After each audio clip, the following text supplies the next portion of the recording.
गोगोई कांग्रेस के, राजीव रंजन सिंह जेडीयू के, सुष्मिता देव टीएमसी, मनोज झा मैंने जिक्र किया ही आरजेडी, जावेद अली एसपी, बहुआ मांझी जेएमएम, ऐसे करके 20 सांसद है, जयंत चौधरी आरएलडी, ये सारे सांसद जा रहे। क्या करेंगे मणिपुर जाकर जब प्रधानमंत्री मोदी की सरकार, अमित शाह जाकर कुछ कर नहीं पाए, सब कुछ वहां बेकाबू रहा, 85 दिन हो गए, आप क्यों जा रहे हैं? मुझे बुलाने के लिए, लेकिन मैं आपसे कहूं कि हम कुछ करने जा ही नहीं रहे। हमारा उद्देश्य ये नहीं है कि हम चांद का टुकड़ा लेकर के लोगों के पास जा रहे हैं, हमारी हैसियत नहीं है। जब सामूहिक पीड़ा होती है ना, सुनना भी एक हीलिंग का प्रोसेस होता है। हम सिर्फ सुनने जा रहे हैं। अभी तक मणिपुर के लोगों को लग रहा है, चाहे वो माइती हो, वो कुकी हो, वो नागा हो, वो जो हो, सबको लग रहा है कि भारतीय संसद में इस तरह की संवेदन शून्यता क्यों। हम उस संवेदन शून्यता के आर्किटेक्चर को तोड़ते हुए तमाम इंडिया, मैं प्रधानमंत्री जी के लिए भी कहूं कि हमारा टैगलाइन है जुड़ेगा भारत जीतेगा भारत, तो हम जा रहे हैं लोगों का हाथ पकड़ करके उनको ये कहना कि यू बिलोंग टू अस। अभी मणिपुर के अंदर एक सेंस ऑफ नॉन बिलोंगिंग है। मेरे पास हर हफ्ते दस्तावेज आते हैं, इस तरह के दस्तावेज जो आपके रोंगटे क्या लिखा हुआ उस दस्तावेज में, एक बार स्क्रीन पर लाइए। एक है इनएविटेबल स्प्लिट, दूसरा है 15 डेज, ये पुराना ही दस्तावेज है। मैं बता रहा हूं हर हफ्ते दस्तावेज आते हैं। वो दस्तावेज किस बात के हैं? रुदन के, सामूहिक क्रंदन के, एक होपलेसनेस के, एक डिस्पेयर के। और हमने सदन में बड़ी कोशिश की कि प्रधानमंत्री जी बोले, अविश्वास प्रस्ताव तक लाया गया, जानते हुए भी कि हमारे पास लेजिस्लेटिव मेजॉरिटी नहीं है। लेकिन सर्वपल्ली राधाकृष्णन कह गए कि संसदीय लोकतंत्र में लेजिस्लेटिव मेजॉरिटी के साथ साथ मॉरल मेजॉरिटी का बहुत बड़ा योगदान है। अविश्वास प्रस्ताव लाए कि संभवतः प्रधानमंत्री जी मॉरल मेजॉरिटी के रास्ते पे 4 कदम चलने को तैयार हो, इसलिए अविश्वास प्रस्ताव आया। हम जीतने के लिए नहीं लाए। और कल की जो हमारी विजिट है वो इसी आशय से है कि हम मणिपुर के सभी समुदायों को कह पाए कि हम आपको आपकी पीड़ा के क्षण में छोड़ नहीं सकते। भरोसा रखिए, हिंदुस्तान रेजिलिएंट है। जो इंडिया है ना, ये एक अवधारणा ऐसी है जो कश्मीर से कन्याकुमारी और मणिपुर से मध्य प्रदेश तक अभी भी तमाम फेलियर के वो जागृत है। बस हम इस छोटी सी कोशिश के लिए इम्फाल चूड़ा चंद्रपुर जा रहे हैं। इसके अलावा हमें पता है हमारे हाथ छोटे हैं, हम सरकार में नहीं है, लेकिन अगर इतना भी कर पाए तो शायद मणिपुर के लोगों को एहसास हो कि हाँ, संसदीय लोकतंत्र जो हमारे देश का है वो हमारे लिए जिंदा है। बहुत अहम बात कही मनोज झा आपने, और यही भारत का एक प्रदेश है, यहाँ से 2300 किलोमीटर दूर प्रधानमंत्री मोदी फ्रांस, अमेरिका, इजिप्ट सब जगह हुआ है, हजारों किलोमीटर, 13,000 किलोमीटर अमेरिका हुआ है, जो बाइडेन के साथ डिनर कराए, लेकिन मणिपुर नहीं गए। लेकिन आज जो खबरें आई हैं, आपने टाइम्स ऑफ इंडिया देखा होगा, कल शाम से चैनलों पर चलने लगी खबर, ये आने लगी कि प्रधानमंत्री मोदी लगातार अपडेट ले रहे हैं, अमित शाह से दिन में 3 बार फोन कर रहे हैं। टाइम्स ऑफ इंडिया मेरे सामने है, जिसमें है कि रेगुलर अपडेट ले रहे हैं, दुनिया में कहीं थे तो भी अपडेट ले रहे थे, लगातार पल पल नजर रख रहे हैं। तो मुझे लगता है आप शायद प्रधानमंत्री एक्शन में आए तो फिर आप लोग थोड़ा न भी जाते तो भी मैनेज कर लेते वो लोग। नहीं अजीत भाई, हमने तकरीबन 1-1.5 महीने पूर्व अमित शाह जी ने एक बैठक बुलाई थी, ऑल पार्टी बैठक, हम उसमें गए थे और तमाम पार्टियों ने, मैं कहूं कहीं फर्क नहीं था, हम सब ने उनसे कहा कि आपकी गवर्नमेंट कोलैप्स कर गई है, आपका जो एक इकबाल होता है वो काम नहीं कर रहा है, आपकी बंदूकें लूट ली गई। वहां मॉब वायलेंस का सबसे खराब चेहरा हमने देखा और उसके बाद भी, उस मीटिंग के बाद भी हमने कोई तब्दीलियां नहीं देखी। बल्कि कुछ अधिकारी ये बताने लगे जो प्रेजेंटेशन कर रहे थे पावर पॉइंट कि अमित शाह जी 1:30 बजे रात तक जगे रहे, फिर 6 बजे उठ गए। हमारे एक साथी ने कहा, किसी पॉलिटिकल पार्टी से, आई डोंट रिमेम्बर, शायद डीएमके के थे, उन्होंने कहा कि उनका डेली टाइम टेबल सुनने के लिए हम नहीं बैठे। ये गंभीर संवेदना का विषय है।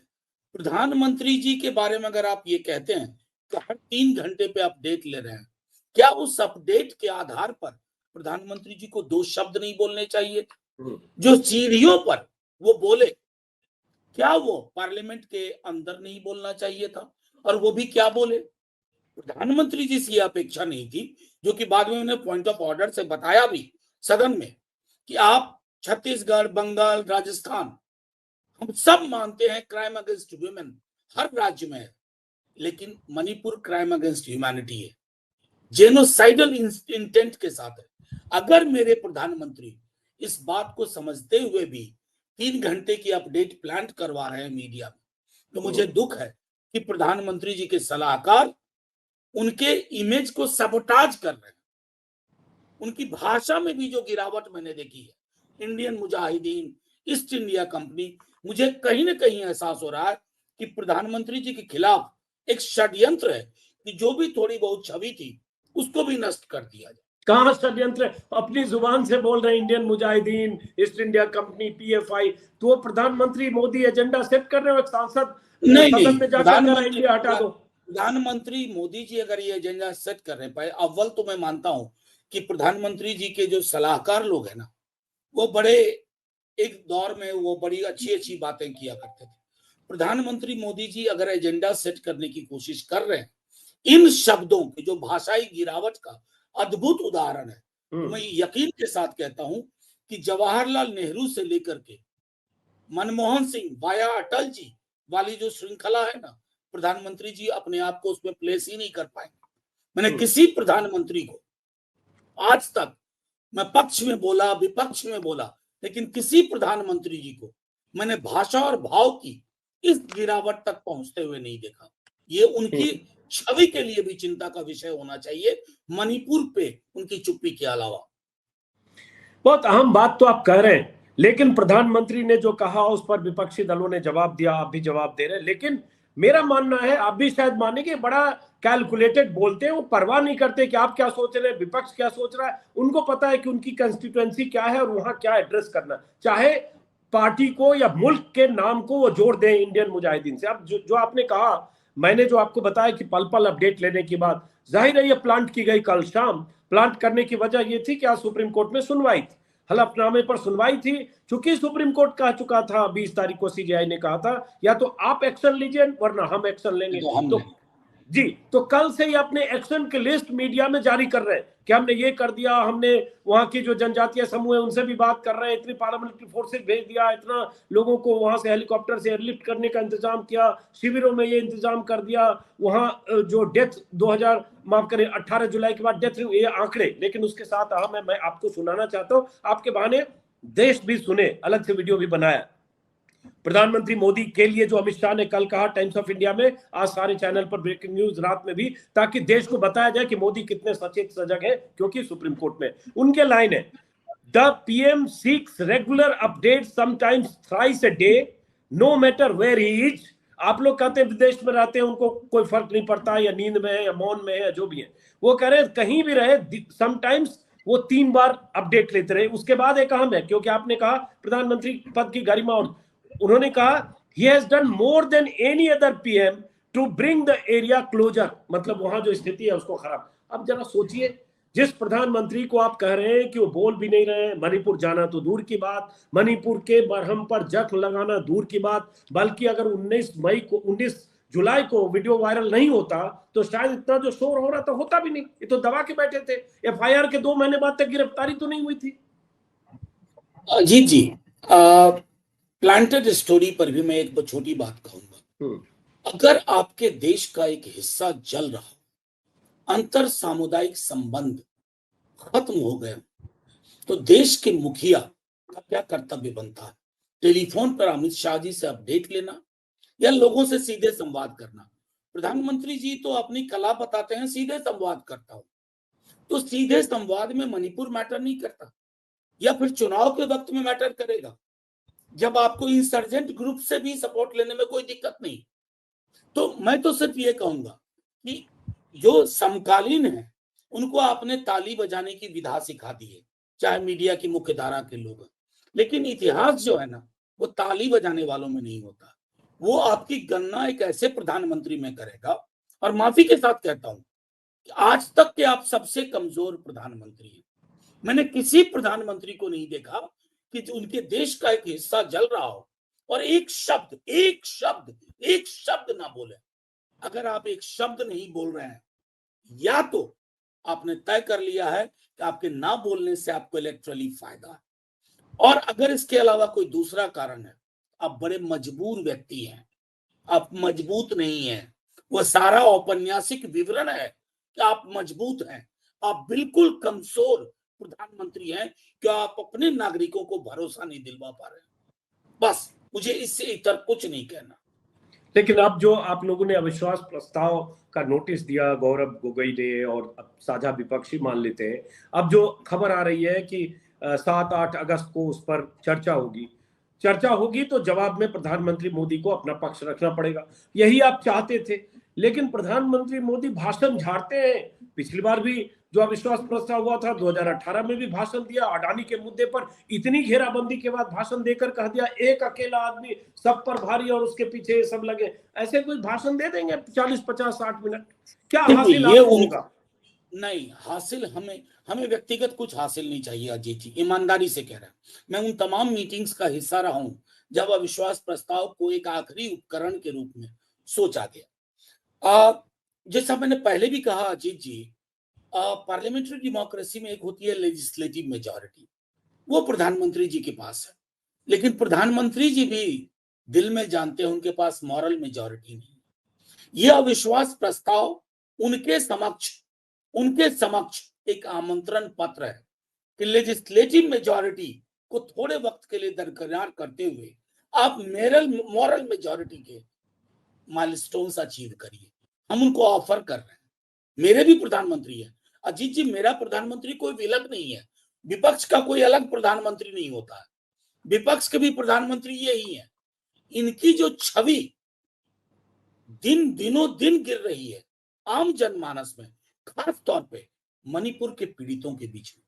कारगिल का एक योद्धा कहता है, मैंने भारत मां की तो रक्षा कर ली, अपनी पत्नी की रक्षा नहीं कर।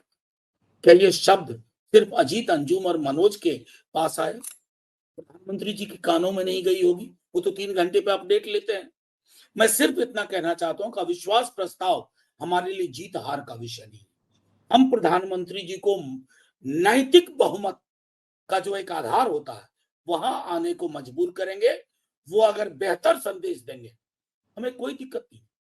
हम हार करके भी खुश होंगे कि मणिपुर के लोगों को संसद की ओर से एक सामूहिक शर्म का इजहार अगर किसी ने किया तो हमारे प्रधानमंत्री। आप जानते हैं कि इसमें ऐसी कोई सकारात्मक बात नहीं होगी जो आपके लिए कोई ऐसा हासिल, ऐसा कोई टेक अवे आपको पता होगा, क्योंकि उसकी पटकथा वो सीकर में भाषण दे रहे हो, चाहे प्रगति मैदान में, चाहे संसद में। कल पीयूष गोयल ने कहा वो स्क्रिप्ट एडवांस में सामने आ रही है। जब आप काले कपड़े में आप लोग प्रदर्शन विरोध जता रहे हैं तो पीयूष गोयल ने कहा इनका काला मन है, काला तन है, काला धन वाले लोग हैं, इनका भविष्य तो बिल्कुल कुछ नहीं होने वाला। प्रधानमंत्री कह चुके संसदीय दल में ऐसा दिशाहीन विपक्ष हमने देखा नहीं। अब बाकी करप्शन और उन सब बातों का क्या करना। तो प्रधानमंत्री तो आप कहते रहे कि उनको मोरली वो बहुमत में नहीं है, वो मानते हैं कि ये इंडिया वाले कुछ लोग ऐसे जुट गए, इससे उनकी सेहत पर कोई फर्क नहीं पड़ेगा, इसीलिए वो टिकट पर लेते हैं आपको। अजीत जी, उनको थोड़ा और इंतजार करना होगा। अभी तो इंडिया की मुंबई वाली बैठक बाकी है, और जो कुछ दल भी उनके साथ आज दिख रहे हैं ना अजीत जी, मैं इससे ज्यादा कुछ नहीं कहूंगा, वो भी इंतजार कर रहे हैं कि थोड़ा हवा स्पष्ट हो जाए, और वो होगी। और मैं कहता हूं प्रधानमंत्री जी कुछ भी कर लें, देश के लोगों को ये एक संदेश चला गया, ये प्रधानमंत्री चुनाव के अलावा कुछ नहीं समझते। देश के लोग, अभी मैं कुछ ऐसे विजुअल्स देख रहा था, शर्म आ रही थी मुझे, आंसू आ रहे थे। कुछ रिपोर्टिंग जो आप लोग करते हैं, तो प्रधानमंत्री जी को ये मुगालता अगर लोग दे रहे हैं कि वो हमेशा के लिए है, तो मैं उनसे इतना ही कहूंगा, कोई भी चीज हमेशा के लिए नहीं होती है। जब भी करना होगी आपको एक बौनी समझ के व्यक्ति, जिसने हिंदुस्तान की आत्मा, इंडिया की जो आइडिया है और भारत की जो संकल्पना थी, आपने उसको तहस नहस करने के अलावा कुछ नहीं किया। और ये सब स्पष्ट हो जाएगा एक बार अविश्वास प्रस्ताव पर चर्चा दिखे तो कौन दिशाहीन है ये भी पता चल जाए। अब ये बताइए, जैसे आप मणिपुर जा रहे हैं, तो चूंकि 20 सांसदों का जत्था जा रहा है, तो आप लोग शिविरों में जाएंगे कल और परसों 2 दिन। क्या आपकी प्लानिंग है, क्या आप लोग सोच कर जा रहे हैं? तो आपने बताया कि आप जख्म पर मरहम लगाना, ये लगे कि आप लेफ्ट आउट नहीं है, हम आपके साथ हैं। जाहिर है जाना चाहिए, हालांकि काम सत्ता पक्ष को पहले करना चाहिए, लेकिन आप कहाँ कहाँ जा रहे हैं समझने के लिए सर? देखिए अजीत जी, हम इम्फाल और चूरा चंद्रपुर 2 जगह हमने अभी आइडेंटिफाई किया है। फिर वहां वक्त की उपलब्धता और जो एजेंसीज हैं, जो गवर्नमेंट एजेंसीज हैं, वो जैसा कहेंगे। हम सिर्फ सुनना चाहते हैं अजीत जी। अभी तक लोगों ने सुना नहीं। राहुल जी गए, उन्होंने थोड़ा सुना, उससे फर्क पड़ा। राहुल अपोजिशन में है अजीत जी, लेकिन जब एक मास वायलेंस होता है ना, लोग चाहते हैं कि अपनी पीड़ा किसी को सुनाए। पत्रकारों को भी सुनाते हैं, लेकिन संसद को अगर जब सांसदों को सुनाते हैं, उनको लगता है इसका प्रस्फुटन, इसका एक्सप्रेशन संसद में। हम बोलने नहीं जा रहे हैं, हम सुनने जा रहे हैं। और शायद हमारे सुनने से अगर हीलिंग की शुरुआत हो, थोड़ी हीलिंग, साइकोलॉजिकल सोशल हीलिंग, तो शायद प्रधानमंत्री जी के कंप्लीट असफल दल, चाहे वो यूनियन गवर्नमेंट हो या स्टेट गवर्नमेंट हो, उनको भी फायदा होगा। प्रधानमंत्री जी को तो रादर फैसिलिटेट करना चाहिए हम लोगों की यात्रा को, ताकि हम ज्यादा से ज्यादा लोगों से मिल पाए। आपको लगता है ये होगा? नहीं, ये तो अभी बयान देखा नहीं बीजेपी नेताओं का। बयान तो ये आएगा कि आप लोग राजनीति करने जा रहे हैं। राहुल गांधी पर भी आरोप लगा, आप पर भी, कि आप राजनीति करने जा रहे हैं। महिला अपराध के बहाने राजस्थान, छत्तीसगढ़, बिहार की बात नहीं करते, आप वहां जा रहे हैं। आपने स्मृति ईरानी का गुस्सा तो देखा ही। स्मृति ईरानी के सामने आप होते तो इतने गुस्से में थी, लग रहा था माइक भी फटेगा, स्पीकर भी फटेगा। थे ना, राजसभा में ही तो हुआ। हाँ, मैं था उस दिन, लेकिन मैं आपको सिर्फ दूर रहे होंगे, आप दूर रहे होंगे इसलिए बच गए। जहां निर्मला सीतारमन थी आसपास होते तो पता नहीं क्या होता। मैं सिर्फ आपके माध्यम से ये कहना चाहता हूं, अभी मैंने एक सांसद है उनके, उन्होंने कहा कि ये लोग तो पाकिस्तान चले जाएं, म्यांमार चले जाएं। मुझे बेहद अफसोस हुआ कि ये व्यक्ति क्या खाते हैं, क्या पीते हैं, क्या सोचते हैं। कोई व्यक्ति जिसके अंदर थोड़ी भी समझ होगी, किसी सांसद के प्रति, कोई भी सांसद छोड़िए, कोई भी प्रतिनिधिमंडल कहीं जा रहा हो, मणिपुर जैसी जगह, आप ये टिप्पणी करते हैं। मैं कभी आमतौर पर ऐसा नहीं कहता, लेकिन उस सांसद के लिए मैंने अभी मीडिया के कुछ साथियों को कहा कि बीजेपी के कुछ सांसदों को मानसिक आरोग्यशाला में जाने की जरूरत है। ये जो इको चैम्बर उन्होंने बनाया है ना, वो देश की संवेदनाओं पर भारी पड़ रहा है। एक बार हो आते हैं अजीत जी, फिर देखते हैं, फिर आपसे बात करें।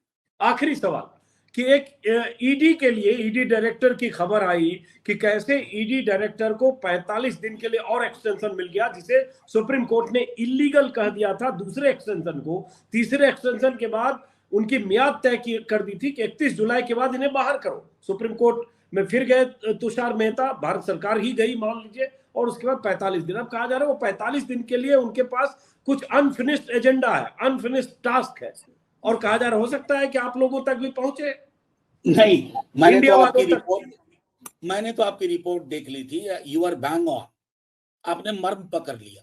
मैंने आपकी एक रिपोर्ट देखी, और आज संसद परिसर के अंदर हम कुछ दलों ने, बल्कि विपक्ष के लगभग सभी दल थे इंडिया के, हमने एक प्रेस कॉन्फ्रेंस भी एड्रेस की, जिसमें हमने साफ तौर पे कहा कि ये जो फिक्शनल आधार पर एक्सटेंशन, एफएटीएफ, राष्ट्रीय सुरक्षा, असल में ये एनडीए की सुरक्षा के लिए, national so called democratic alliance की सुरक्षा के लिए, ये व्यक्ति विशेष, मेरे कुछ मित्र हैं ईडी में, उन्होंने कहा कि इन्होंने संभवतः साहबान लोगों को ऊपर कहा है कि जो महाराष्ट्र में हुआ वो मैं आपको बंगाल, बिहार, झारखंड, दिल्ली, कर्नाटक, पंजाब में करके दिखा दूंगा।